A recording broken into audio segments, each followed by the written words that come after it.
Russian forces hammer that besieged steel plant in Mariupol and continue to attack the vital port of Odessa. Russia fired 7 missiles into that seaside city early this morning, killing at least 1 person and wounding 5 others, according to Ukrainian officials. The missiles hit a shopping center and a warehouse, blowing out walls and windows and reducing most of the structures to a smoking ruin. Despite the strikes, the Pentagon says there's no imminent threat to Odessa, either from Russian ground forces or ships off the coast. Intense fighting rages at the steel plant in Mariupol, where day after day, Ukrainian forces manage to hold off the Russian assault. The city's mayor says Russia continues to hit the plant with heavy weaponry, but that attempts to storm the plant have been unsuccessful so far. He also said there's about 100 civilians still inside, despite the fact that Russian and Ukrainian officials had previously said all of them had been evacuated. So that news has changed in the first 3 hours of our show. Yet while Russia now has nearly 100,000 troops fighting in the eastern Donbass region of Ukraine, they have not been able to make any significant progress. That's according to the Pentagon, where officials say Russia has been hampered by bad weather and logistics issues, which have hurt them throughout the war. The New York Times points out that Russian warplanes haven't been able to gain air superiority, despite flying 200 to 300 missions a day. In addition, Russian units are still suffering from major morale and discipline problems. A top U.S. official tells the Washington Post they believe that middle-rank Russian military officers, some as high up as battalion commanders, are either slow in carrying out orders or refusing them altogether. A really terrible sign for the Russians. And it shows once again just how rotten the culture is of the Russian military. Let's bring right now former president of Ukraine, Petro Poroshenko. Mr. President, thank you so much for being with us. It seems when you hear the news out of the Donbass and you also hear the news out of Odessa, you put it together and it seems like more of the same. The Russians targeting children, grandparents, mothers, other civilians, but not being able to do a damn thing on the ground when they actually have to fight a war. Where does this war stand right now, the day after Victory Day? First of all, I want to say that the Victory Day itself is a very bright demonstration that we live together. We live with Putin in a completely different universe.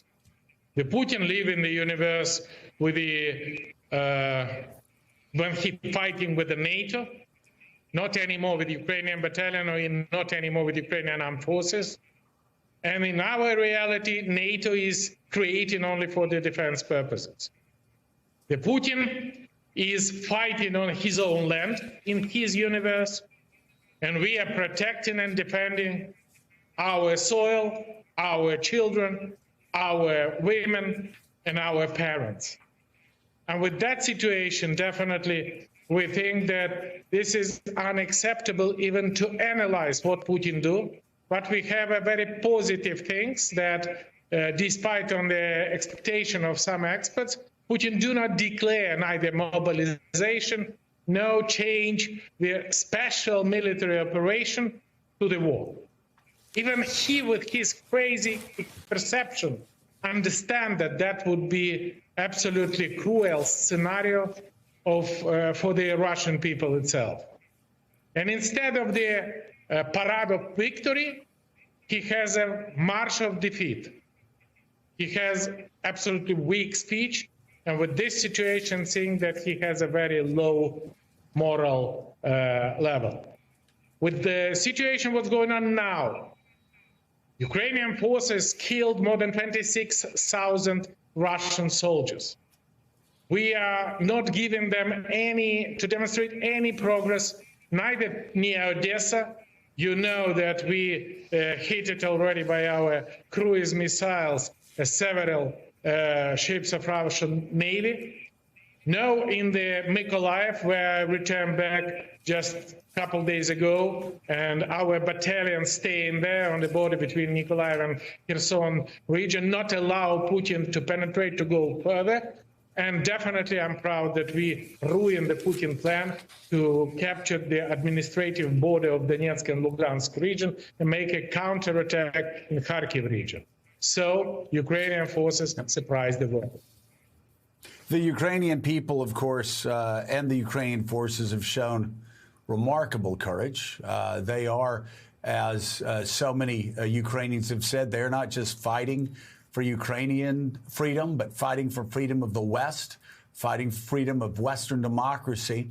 And there's so many millions and millions of Americans, millions and millions of Europeans have been so inspired by that. So that's why I was shocked yesterday, and I would love to get your response to the president of France's comments that Ukraine could be years away from joining the EU when I know the Americans, I know the head of the EU, I know so many other Europeans want to fast track that. What do you say to the president of France?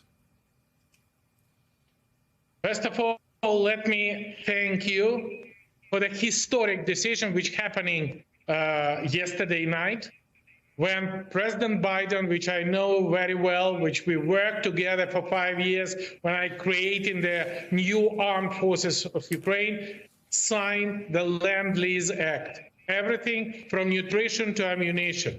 And we have a special call for the Congress to support the bill for $40 billion. And I think that that would be a very good example when some NATO member states again repeat the same action on their parliament for Land-Lease to supply everything from nutrition to ammunition, because you are absolutely right. We fight here for the global freedom, for the global security, and simply help us to help you. And for the European Union and for the leaders, I know very well what does it mean, the special structure.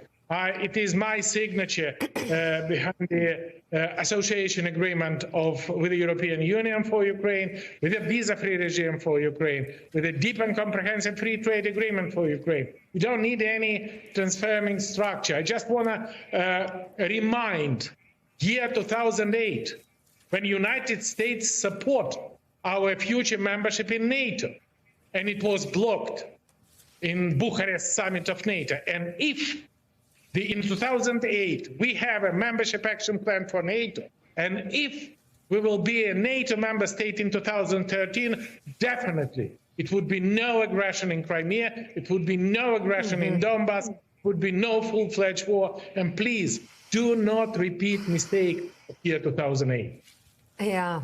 Mr. President, Ukraine's foreign minister says that as the Russian advance stalls, his country sees a growing opportunity, Ukraine, to push Russian forces out of Ukraine entirely. Dmytro Kuleba told this to the Financial Times. He says if we're strong enough on the military front and we win the battle for Donbass, which will be crucial for the following dynamics of the war, of course, the victory for us in this war will be the liberation of the rest of our territories.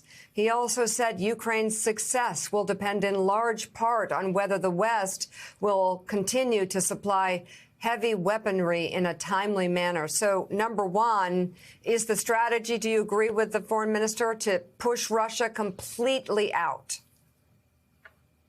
First of all, while my presidency and all the time after, during all 76 days of the war, I said that the sovereignty, territorial integrity, and independence of the country is not the subject of compromise.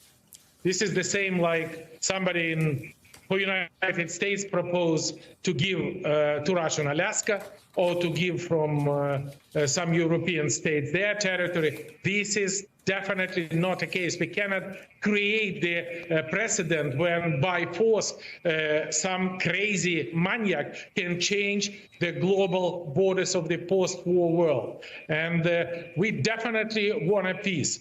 But it is everybody should understand that the more weapons we receive, the shorter would be the way to the peace, because this is the new supply for the American weapons, for the NATO weapons. This is the game changer. Can you imagine that now the future of the world is depend from, I don't know, 400 or 500 tanks, from 1,000 armed personnel carrier, for 500 howitzer, for 100 jet fighter, and for 300 anti-aircraft missiles. We don't need soldiers. Ukrainians staying in line to be enlisted in the armed forces. And we demonstrate that we now have a definitely great results. And Putin fights on a descending arsenal. But after the signing up Lend-Lease, Ukraine fights on the increasing arsenal. And we definitely have no doubt never give up. And the key negotiator on the peace talks with Russia is Ukrainian armed forces. This is the Ukrainian soldiers give us all this opportunity to be closer to peace. All right, former President of Ukraine, Petro Poroshenko, thank you very much for being with us once again.